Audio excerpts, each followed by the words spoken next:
Nathibitisha kwamba RPC unachokiongea ni kweli. Nianze na nukuu kutoka kwa hayati Mwalimu Julius Kambarage Nyerere.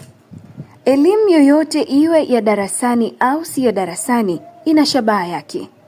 Shabaha yenyewe ni kurithisha kutoka kizazi kimoja hadi kizazi kingine maarifa na mila za taifa na kuandaa vijana wawe tayari kuchukua nafasi zao katika kulitumikia na kuliendeleza taifa.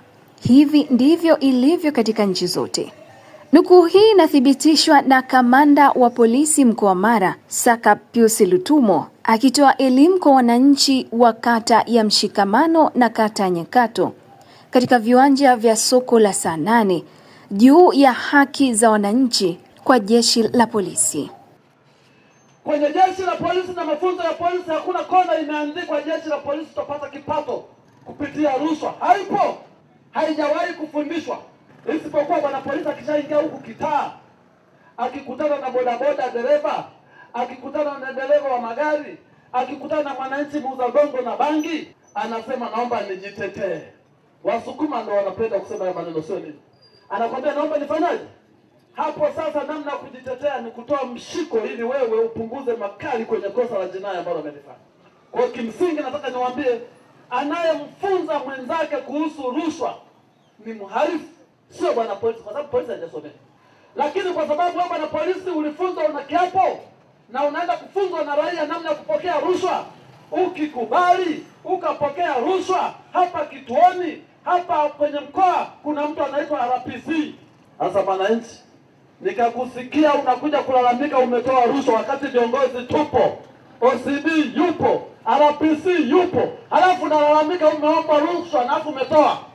Unatoaje rushwa na sisi viongozi tupo? Na ukifika kituoni pale namba za simu zote zipo. Umeenda kwenye kona, bwana polisi anakuambia sasa hii dhamana ili ipatikane unahitaji kutoa fedha kidogo. Si unasogea tu kwenye ubao unapiga namba ya simu pale unampigia RPC, unachagua tu. Unampigia RPC, unampigia IGP. Hayo naongelea ni maadili. Lakini kwenye hiyo kitu niwaambie kitu, kuna kitu kinaitwa dhamana. Mmeongea hapa ndugu zangu, wakati mnajaribu kuongea kero, na mimi nitawaruhusu sasa ili muongee kero wananchi, kwamba mtu anakwenda kituo cha polisi anakaa kidogo tu anatoka. Makosa madogo yote hayataki mwananchi anayefika kituoni akae hata masaa mawili, hayatakiwi. Anatakiwa akifika tu pale tunamuuliza umekuja na mdhamini? Ndio. Haya, mdhamini anadhaminiwa, tunaendelea na upelelezi. Kesho tunampeleka mahakamani, tunatoa ushahidi, anakwenda gerezani kutumikia kifungo akiwa mfungwa. Pale kituo cha polisi sio mahali pa kutolea adhabu kwa watu. Pale tunawatunza watu wenye makosa makubwa, kwa mfano mauaji. Huyu mtu akipewa dhamana, wananchi mnaweza mkaenda kuchukua sheria mkononi mkamuumiza. Hiyo namba moja. Tunamtunza pale ili wananchi hao kwanza hasira zipungue. Tunaendelea na upelelezi. Kadri hasira zao kupungua, baadaye mnakuja kugundua kwamba yule mtu aliyeshikiliwa kituo cha polisi kumbe siye mwenyewe yule pale. Tunafanya hayo makusudi. Kwa hiyo siwepo mtu wa kulalamika kwamba mbona huyu ameenda juzi tu watu wametukanana hapa amerudi. Ujue ni utaratibu. Miaka 2-3 iliyopita ilipita tume hapa. Ilipita kuwaambieni kwamba hatutaki polisi wakamate bila utaratibu, wapeleleze kwanza. Na ndicho tunachotaka, na ndio nchi ya watu wastaarabu. Nchi ya watu wastaarabu sio watu kukaa mahabusu wakati wote.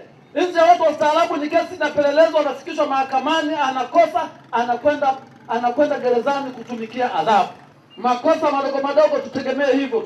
Yaani usije kumpeleka mtu polisi pale. Kwanza mimi nikiona watu wamekaa pale polisi namwambia usidi vipi hao. Na kabla ya kuongelea hiyo dhamana nimeongelea kuhusu rushwa. Wewe unayefikiria mtu akienda polisi kuingia bure, kutoka pesa, imepitwa na wakati. Ukiimba wimbo wa hivyo tunakudharau. Ukiimba wimbo hivyo kuingia bure, kutoka pesa, tunakudharau. Kwa sababu kuingia ni utaratibu na kutoka ni utaratibu, na utaratibu umeandikwa kwenye sheria, na sheria ikipindishwa kuna namba za simu, na ya kwangu nitakupeni hivi leo. Kwa naondoka bila kutoa namba hiyo, mnikumbushe. Na hapa mmoja kati ya wananchi waliohudhuria katika kikao hicho anathibitisha juu ya huduma bora zinazotolewa na jeshi la polisi.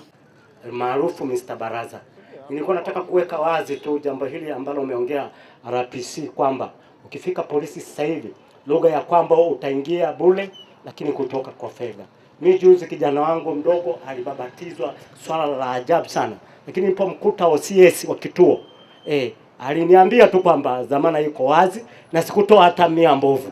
Kwa hiyo nathibitisha kwamba RPC unachokiongea ni kweli. Nilienda kwa OCS Mr. Mwakarobo akaniambia dhamana iko wazi. Madhari mtoto ni wa darasa la form 2. Amebatizwa tu kwamba kafanya mabaya huko shuleni, kitu ambacho sicho. Jeshi la polisi liko tayari kuchunguza. Kwa hiyo kinachotakiwa ni dhamana. Kwa hiyo napiga big up au nampongeza sana askari, hasa OCS Mwakarobo kama yupo hapa, na natoa shukrani zake.